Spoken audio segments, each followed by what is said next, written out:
nós vamos visitar a escola preparatória Nosso Paraíso, em coração de Paradeira, que é uma escola com a Ghana, com um projeto de EduTech. E o projeto está encerrar 7 flipboards para a classe, para os alunos, emocionados por a e acaba em forma digital.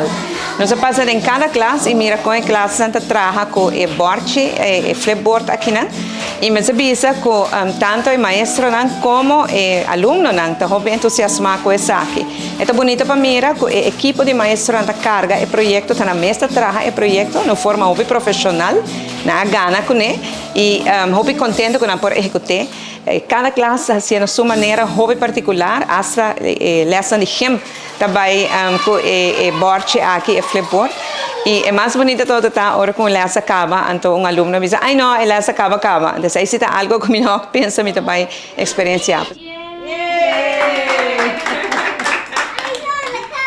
Então, estou muito contente de mirar com o projeto agora executar aqui na Nosso Paraíso e me estou seguro que vai trazer fruto e benefício para os alunos.